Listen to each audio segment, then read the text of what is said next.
Shalom. Baik, pesan Tuhan di minggu ini adalah tentang berjalan karena percaya, bukan karena melihat. Diambil dari 2 Korintus pasal 5 ayat ke-7. Ini ada satu ayat yang sangat terkenal, tapi tidak mudah untuk dilakukan. Kita akan lihat bahwa dalam kehidupan ini, kadang-kadang kita lihat secara umum dulu. Apa yang kita rasakan waktu kita menutup mata, itu akan membuat kita lebih peka. Contoh, tadi barusan terjadi gempa. Kadang-kadang kita, sewaktu menutup mata, kita bisa merasakan ada goncangan, ada goyangan. Nah, seperti yang Bapak Gembala katakan, ada seseorang yang bisa kembali pada panggilan Tuhan, waktu malah matanya sudah menjadi buta. Yang namanya Sarah Claudia. Ini sesuatu yang memang kadang-kadang sulit untuk dipahami. Karena dalam kehidupan ini kita mungkin terlalu mengandalkan apa yang bisa kita lihat. Mata kita, pandangan kita, perhitungan kita. Itu yang kita andalkan. Tapi mata ini sangat-sangat, mata jasmani maksudnya, sangat-sangat bisa menyesatkan. Contohnya ketika Hawa melihat pohon pengetahuan yang baik dan jahat, maka dia mulai berpikir, dia mulai mempertimbangkan bahwa buah ini menarik.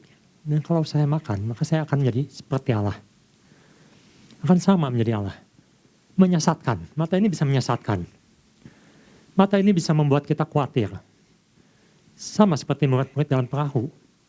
Ketika badai muncul, apa yang dilihat mereka? Itu sesuatu yang menakutkan, sesuatu yang mengkhawatirkan. Dan itu terjadi ketika kita mengandalkan mata jasmani kita. Kadang-kadang kita melihat jalan tertutup, tidak ada jalan keluar. Jadi mata jasmani ini sangat-sangat terbatas. Sangat-sangat bisa membuat kita salah jalan, bisa membuat kita salah melangkah, bisa membuat kita salah mengambil keputusan. Dan kadang-kadang dengan menutup mata, kita bisa berdoa lebih baik. Kita bisa lebih konsentrasi. Ada seorang atlet yang namanya Philip Phelps, dia itu termasuk rekor atau orang yang bisa memecahkan rekor dunia, khususnya di Olimpiade, karena dia ada seorang perenang yang bisa mendapatkan 28 medali Olimpiade, disebutnya all time record, yang belum terpecahkan sampai saat ini. Nah, dia pernah memberikan satu kesaksian di sini, bahwa ketika dia bertanding di Beijing waktu itu, dia ketika bertanding 200 meter, gaya kupu-kupu, ketika dia loncat ke dalam air, makanya terjadi adalah kacamatanya lepas. Kita bisa bayangkan seorang yang sedang bertanding di dalam air, kacamatanya lepas. Tapi yang mengejutkan, ketika dia kacamatanya lepas dan dia terus berlomba, ternyata dia bisa memenangkan pertandingan itu. Ketika pertandingan selesai, dia katakan, waktu itu saya tidak bisa melihat apa-apa. Semuanya buram, semuanya tidak jelas. Tetapi, karena dia punya keyakinan dan dia sudah berlatih demikian rupa, maka dia bisa mengatakan saya mengandalkan intuisi dan dia bisa menangkan. Itu yang katakan orang dunia, orang yang belum percaya Tuhan. Dia katakan ada sesuatu yang lebih, bukan dari apa yang bisa kita andalkan dari mata jasmani kita. Nah, Tuhan ingin kita juga bisa melihat apa yang jauh melampaui mata jasmani kita. Itu berhubungan dengan percaya, berhubungan dengan iman, berhubungan dengan hati. Di mana Tuhan ingin kita semua lebih mengandalkan hal-hal seperti itu. Sesuatu yang rohani, bukan mengandalkan hal yang jasmani, yang terbatas ini. Nah, mari kita lihat di 2 Korintus pasal 5 ayat 7-9, saya akan bacakan. Sebab hidup kami ini adalah hidup karena percaya. Bukan karena melihat dalam mata jasmani. Tetapi hati kami tabah. Dan terlebih suka kami beralih dari tubuh ini untuk menetap pada Tuhan. Ayat yang 9, sebab itu juga kami berusaha. Baik kami diam di dalam tubuh ini, maupun kami diam di luarnya, supaya kami berkenan kepadanya. Yang pertama yang bisa saya bagikan, mengapa kita harus hidup oleh iman, percaya, bukan karena penglihatan mata kita. Yang pertama ialah karena kita harus belajar untuk memahami ada tujuan Allah dalam hidup kita. Ada tujuan Allah dalam hidup kita. Paulus mengatakan, khususnya di ayat ke-9, yang bagian B dikatakan, supaya kami berkenan kepadanya. Kalau kita lihat, Paulus sebelumnya pernah mengatakan di ayat sebelumnya, seperti di ayat keempat misalnya, dikatakan dia lebih suka kalau dia ikut sama Tuhan daripada di dunia ini. Karena di dunia ini banyak penderitaan, ada penganiayaan, ada tekanan. Tapi dia harus bertahan dalam dunia ini. Mengapa? Karena dia katakan ada tujuan dalam hidupnya. Tuhan berikan satu tujuan supaya ia lakukan. Dan dia katakan yaitu supaya dia hidup boleh berkenan kepada Tuhan. Kadang-kadang dalam hidup ini kita tidak bisa mengerti mengapa kita harus mengalami hal-hal yang mungkin sedang terjadi. Sesuatu yang tidak bisa dimengerti dengan pemikiran atau mata jasmani kita. Dunia begitu cepat berubah dan kita kadang-kadang tidak bisa melihat ada apa di depan. Sama seperti murid-murid kita menghadapi badai. Semuanya gelap. Semuanya mengerikan. Semuanya tampak membahayakan. Tapi kalau kita misalnya lihat di Roma pasal 8. Saya ajak kita baca di Roma pasal 8 ayat 28 sampai 29. Mengapa Tuhan izinkan semua hal-hal ini terjadi? Dikatakan di Roma pasal 8 ayat 28 sampai 29. Kita tahu sekarang bahwa Allah turut bekerja dalam segala sesuatu untuk mendatangkan kebaikan bagi mereka yang mengasihi Dia. Yaitu bagi mereka yang terpanggil sesuai dengan rencana Allah. Ayat 29.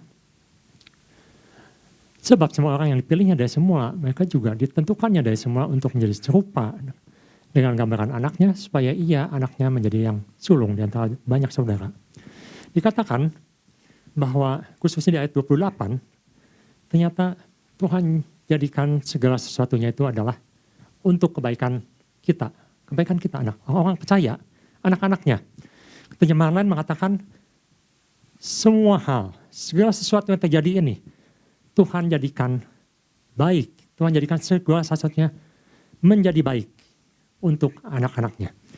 Jadi mungkin apa yang kita lihat buruk, apa yang kita lihat jelek, apa yang kita pikirkan sesuatu yang tidak baik. Tetapi Tuhan katakan segala sesuatu ini ada tujuannya, yaitu untuk mendatangkan kebaikan bagi anak-anaknya.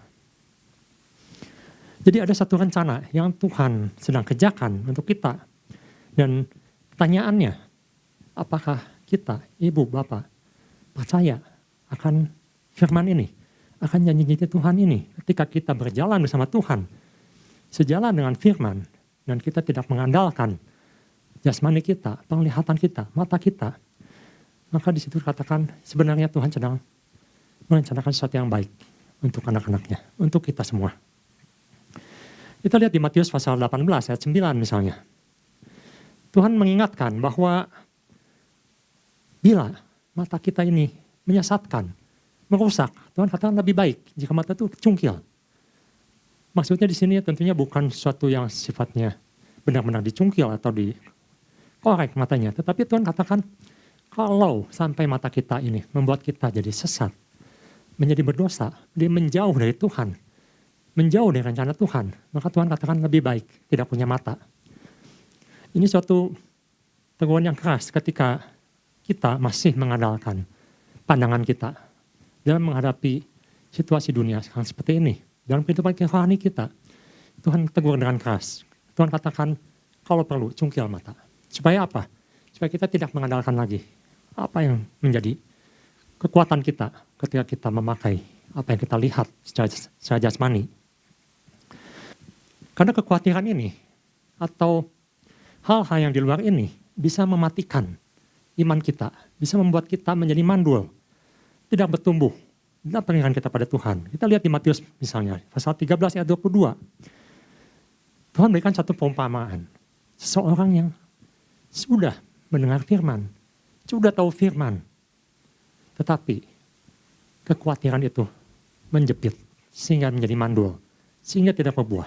Saya akan bacakan Matius pasal 13 ayat 22, di situ Tuhan katakan ada suatu perumpamaan ketika benih itu ditaburkan, tetapi ada sesuatu yang menghimpit sehingga iman itu tidak bertumbuh, sehingga iman itu tidak berbuah.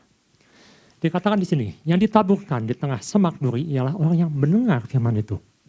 Sudah mendengar, tetapi kekhawatiran dunia ini dan tipu daya kepercayaan menghimpit firman itu sehingga tidak berbuah. Tuhan tidak ingin kita dihimpit oleh kekhawatiran, oleh ketakutan, oleh apa yang kita pandang buruk di depan, apa yang dipandang oleh mata jasmani kita. Tetapi Tuhan ingin kita mempunyai target mencapai apa yang Tuhan inginkan. Ada satu goal yang Tuhan ingin kita lakukan. Dan Paulus katakan goalnya itu adalah mendapat perkenanan Tuhan. Dalam terjemahan lain dikatakan Paulus itu sangat ambisius untuk menyenangkan Tuhan. Jadi ini adalah suatu target, suatu alasan mengapa Paulus masih bertahan di dalam dunia. Karena ada satu goal, ada satu tujuan. Bahwa tujuan itu adalah untuk mendapatkan perkenanan Tuhan. Sama seperti Esther ketika dia mau diproses bertahun-tahun, bahkan berbulan-bulan. Untuk apa? Untuk bisa mendapatkan perkenanan raja. Itu yang Esther lakukan. Jadi kita di sini belajar dari Paulus bahwa kita tidak bisa hidup karena apa yang kita lihat. Tetapi kita harus mengandalkan iman kita, hati kita yang percaya pada satu rancangan Tuhan yang indah di depan. Kita harus percaya bahwa Tuhan punya tujuan yang baik. Tuhan akan jadikan segala satunya baik untuk anak-anaknya. Jadi yang pertama kita lihat ada satu harapan dalam kehidupan ini.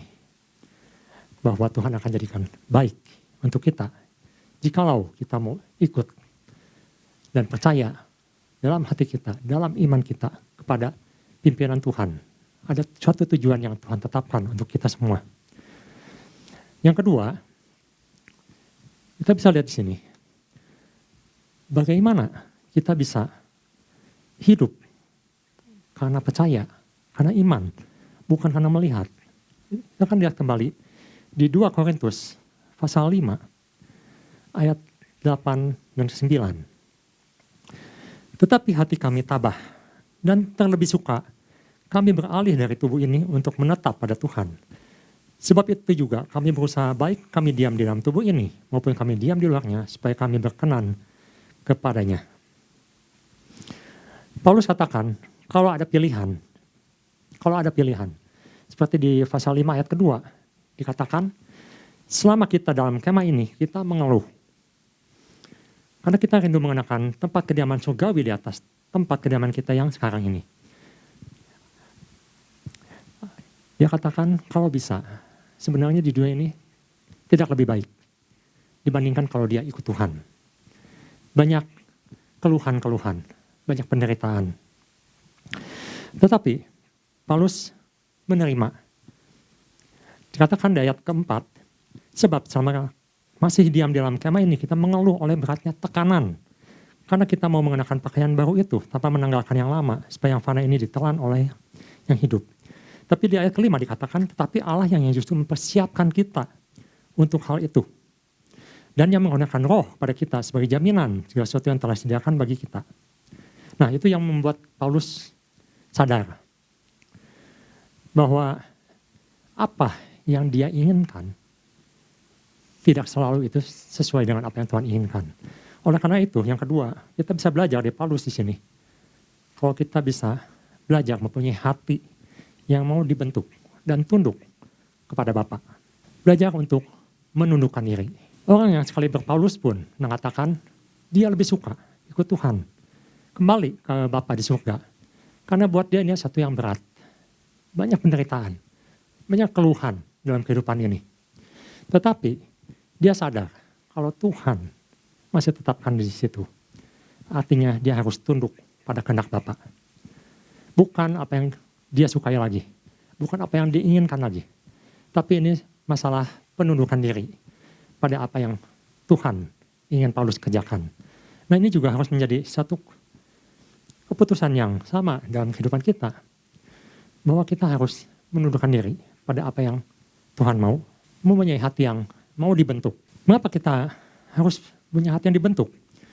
Karena di dalam Kristus ada pengharapan. Itu yang Paulus terima, itu yang Paulus dapatkan. Karena kita masih punya pengharapan. Kalau kita mungkin melihat sesuatu di depan sepertinya menghapus pengharapan kita, maka Paulus katakan masih ada pengharapan bersama Kristus. Kita lihat di Roma pasal 8 ayat 24 dan 25. Paulus katakan bahwa kita ini adalah orang yang berpengharapan. Di situ katakan, sebab kita diselamatkan dalam pengharapan. Tetapi pengharapan yang dilihat bukan pengharapan lagi. Sebab bagaimana orang masih mengharapkan apa yang dilihatnya. Ayat yang ke-25, tetapi jika kita mengharapkan apa yang tidak kita lihat, kita menantikannya dengan tekun. Di sini ada sesuatu yang Paulus katakan.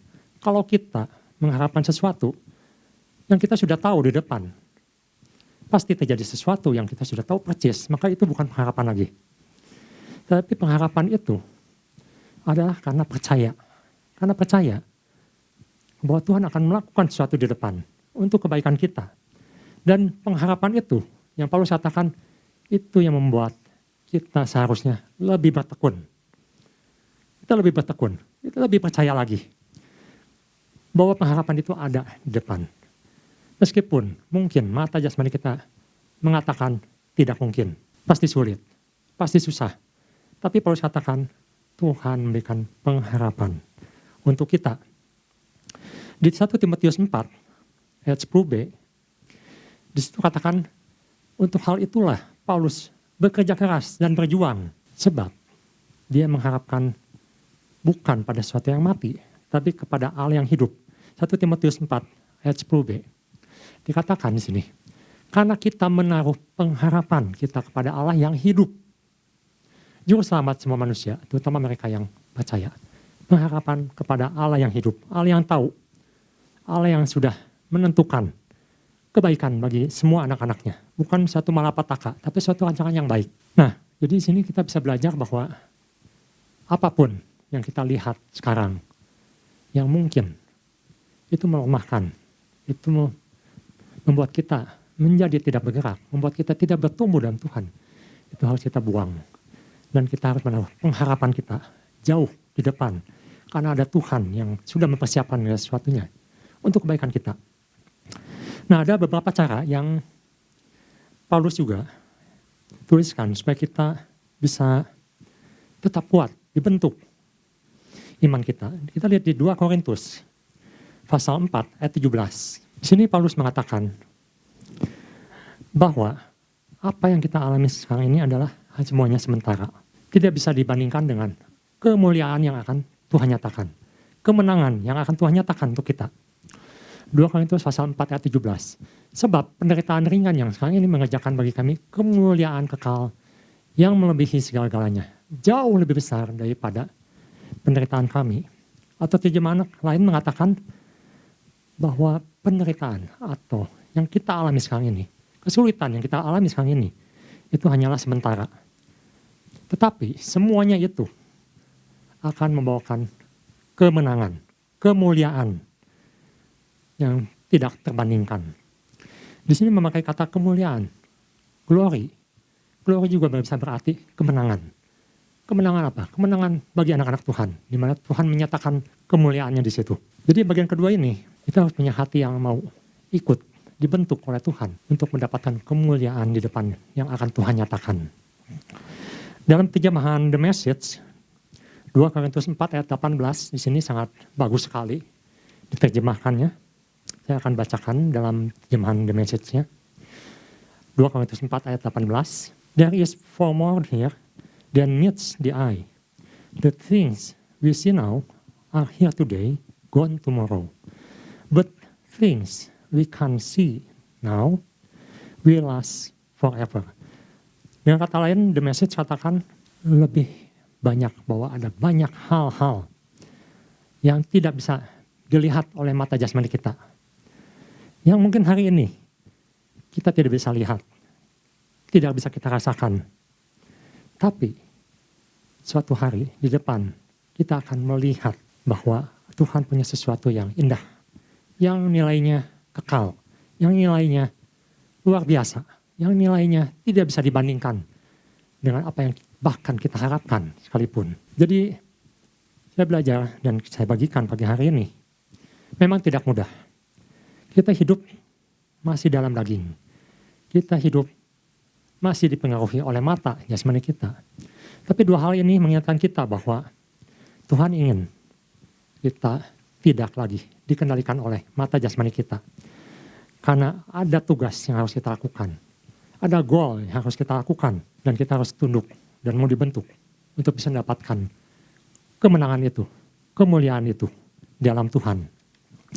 Sebagai penutup, saya ingin ajak kita baca bersama-sama di Yohanes pasal 20 ayat 29. Ini adalah perkataan Yesus yang mengatakan bahwa berbahagialah orang yang tidak melihat tetapi percaya. Mari kita baca bersama-sama. 3, 2, 1. Kata Yesus kepadanya, karena engkau telah melihat aku, maka engkau percaya. Berbahagialah mereka yang tidak melihat namun percaya. Ini boleh menjadi kekuatan bagi kita semua. Bahwa Yesus memuji orang-orang yang mau percaya walaupun sekarang belum melihat, belum bisa melihat. Tuhan Yesus memberkati.